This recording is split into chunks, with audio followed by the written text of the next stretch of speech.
Բարև ձեզ հարգելի ռադիո լսողներ, այսօր Ասպարեզ հանրային ռադիոյի եթերում հյուրընկալել ենք Հայաստանի Հանրապետության Գիտությունների ազգային ակադեմիայի հնագիտության և ազգագրության ինստիտուտի առաջատար գիտաշխատող, պատմական գիտությունների դոկտոր Հարություն Մարությանին։ Բարև ձեզ, պարոն Մարության։ Բարև ձեզ, Անահիտ։ Վերջերս իրավաբան Ռոբերտ Սիմոնյանն Ասպարեզին տված հարցազրույցներից մեկի ժամանակ նշել էր, թե ցեղասպանության փաստը որպես այդպիսին մեր պետության կողմից պաշտոնապես ճանաչված չէ։ Ուզում եմ հարցնել ձեզ, արդյոք նրա ասածը համապատասխանում է իրականությանը, եթե չենք ճանաչել, ինչպես ենք նշում ապրիլի 24-ը որպես ցեղասպանության զոհերի հիշատակի օր։ Ոչ, իրավաբան Ռոբերտ Սիմոնյանի ասածը չի համապատասխանում իրականությանը։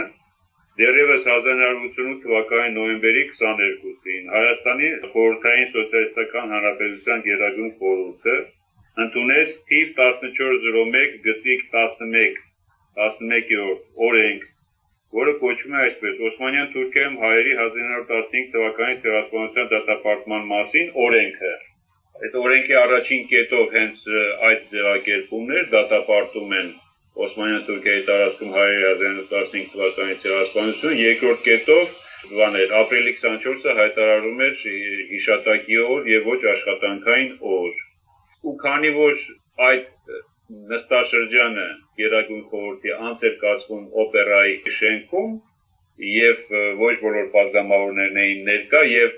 ամենակարևորը այդ ժամանակ ընդունվեց մեկ այլ օրենք նույնպես,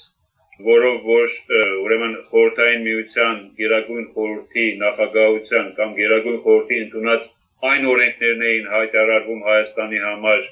օրինական, որոնք որ հաստատվում էին հայկական Գերագույն խորհրդի կողմից, այդ պատճառով մի քանի օր անց ԽՍՀՄ Գերագույն խորհուրդը չեղյալ հայտարարեց 88 թվականի նոյեմբերի 22-ի հայկական ՍՍ Գերագույն խորհրդի որոշումը։ Սակայն թերթերում այդքան գրեցին, հետագայում պարզել, որ չեղյալ էր հայտարարվել այդ երկրորդ օրենքը միայն, իսկ 89 թվականի ապրիլին, եթե չեմ սխալվում, մեր Գերագույն խորհուրդը կրկին անդրադարձավ այս նոյեմբերի 22-ի որոշմանը եւ վերահաստատեց, հիմա արդեն չեմ հիշում ինչ կերպ, եւ ապրիլի 24-ը վերահաստատվեց որպես ոչ աշխատանքային օր, այսինքն առաջին անգամ պաշտոնապես, եթե չեմ սխալվում, 89 թվականի ապրիլի 24-ը ոչ աշխատանքային օր։ Բայց այդ օրենքի այսինքն երկու ընդունած օրենքներից այդ մի օրենքը իր ուժը պահպանեց եւ այն մինչեւ այսօր գործում է։ Եվ վերջապես չմոռանանք, որ 1990 թվականի օգոստոսի 23-ին հայկական ԽՍՀ Գերագույն խորհրդի կողմից ընդունված հռչակագրում, որ կոչվում է հռչակագիր Հայաստանի անկախության մասին,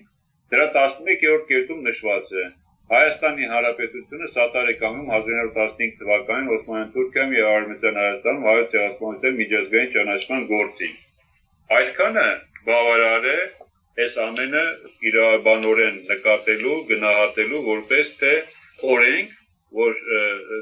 կամ էլ թե որպես որ ցեղասպանության փաստը Հայաստանի Հանրապետությունում ճանաչված է,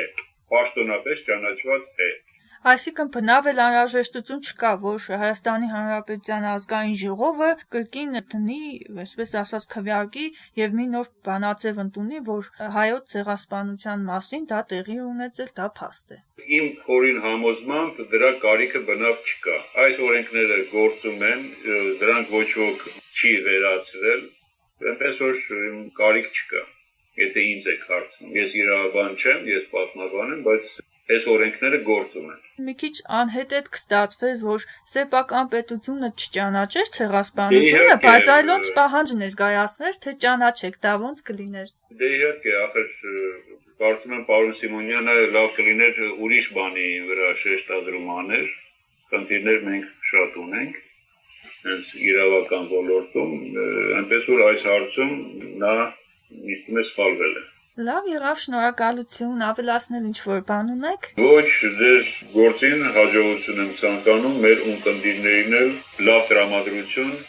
եւ լավ աշխատանք։ Շնորհակալություն հետաքրքիր զրույցի համար։ Եղավ, ես էլ եմ շնորհակալ։ Շնորհակալություն հարգելի ռադիոլսողներ, հիշեցնենք այսօր Ասպարեզ հանրային ռադիոյի եթերում հյուրընկալել ենք Հայաստանի Հանրապետության Գիտությունների ազգային ակադեմիայի հնագիտության և ազգագրության ինստիտուտի առաջատար գիտաշխատող, պատմական գիտությունների դոկտոր Հարություն Մարությանին, հաղորդումը վարեց Անահիտ Սիմոնյանը, ցտեսություն։